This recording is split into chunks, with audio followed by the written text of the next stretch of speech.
Je reviens sur la question de l'instrumentalisation.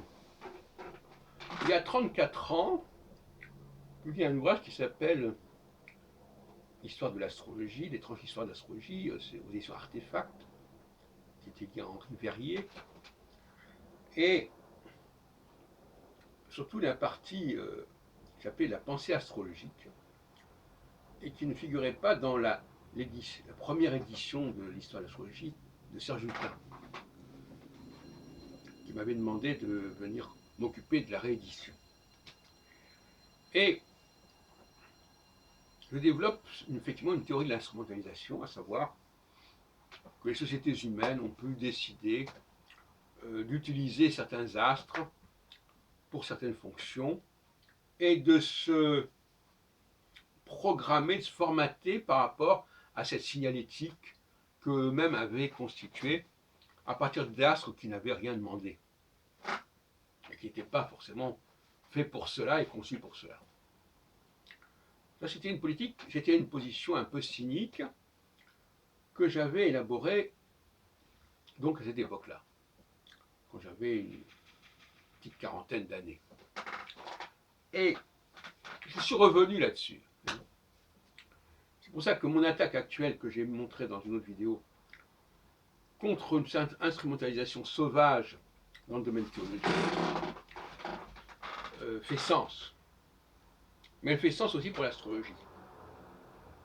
C'est à ce propos de l'astrologie que j'avais développé cette théorie, à savoir que le récepteur impose sa loi à l'émetteur,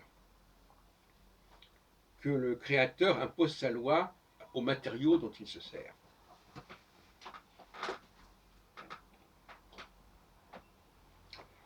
Et je crois que cette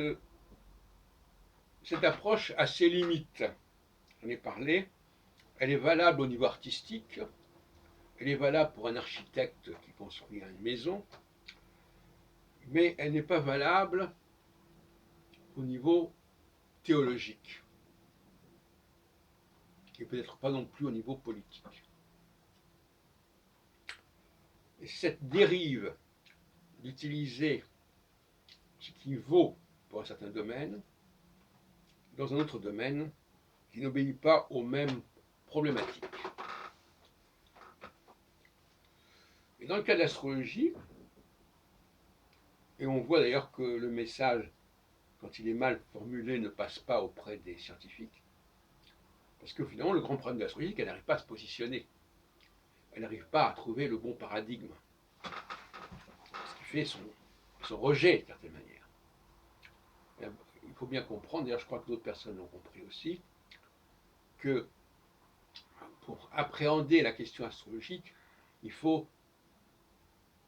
déterminer le paradigme qui la sous-tend. Et ce n'est pas celui que l'on croit.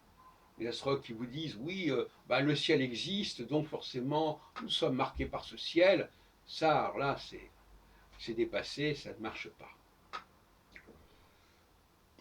Le fait de dire qu'il y a une symbolique, qu'il y a une analogie, ça passe pas non plus. Tout ça, ce sont des trucs qui ont existé dans les années 60, quand on avait le débat entre Jean-Pierre Nicolas et André Barbeau. C'est à ce moment-là d'ailleurs que je suis apparu dans ce milieu. Et aujourd'hui, je pense tout à fait autrement. Je pense à ce qu'on pourrait appeler un Deus ex machina. Je pense qu'il a fallu une intervention divine, et quand je dis divine, ça reste à préciser de quoi il s'agit, une intervention divine pour que l'astrologie, pour que l'homo astrologicus, pour reprendre un terme que j'avais utilisé en 69 dans mon premier article sur l'astrologie, portrait de l'homo astrologicus, qu'on peut trouver en ligne d'ailleurs, paru en 69 à l'université hébraïque de Jérusalem, dans un journal d'étudiants qui s'appelait le Yediaton, en juin 69, juste d'ailleurs avant que je revienne en France.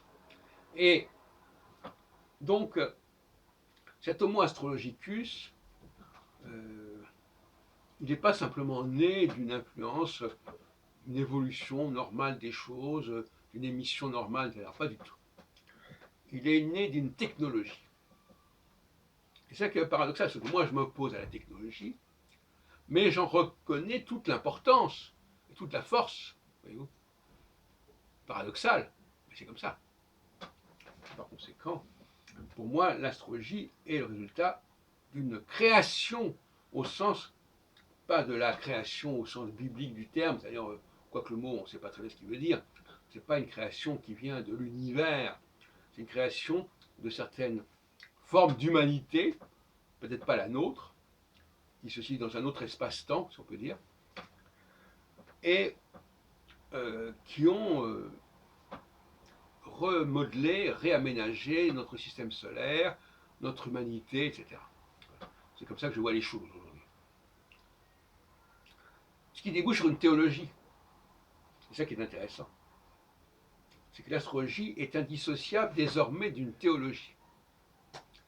Théologie, ça ne veut pas dire qu'on accepte forcément les discours des uns et des autres sur ce sujet. Mais c'est quand même une théologie. Et donc, paradoxalement, l'astrologie nous ramène à la théologie. Mais d'un nouveau type. Un Dieu plus proche de nous. Un Dieu qui est lui-même résultat de la création du monde, de l'univers. Pas un Dieu qui est l'auteur de cette création. Et donc un Dieu qui a acquis un savoir technologique très puissant, et d'ailleurs plus puissant que celui que nous avons aujourd'hui. Et c'est ça tout le problème. Si nous étions une civilisation plus avancée, nous comprendrions mieux comment l'astrologie est née. Mais aujourd'hui, on dit, bah oui, les astres sont comme là, ils sont apparus comme ça, bon, donc ils n'ont rien à voir avec nous. Sauf si on les a programmés, formatés, articulés sur nous, et si nous, on nous a nous-mêmes formatés, articulés sur eux. Et à ce moment-là, on n'est plus dans l'instrumentalisation. On est quelque chose qui est complètement organisé, structuré, où tous les facteurs sont mis en rapport, sous contrôle. C'est pas du tout la même chose. C'est de là dont il s'agit maintenant.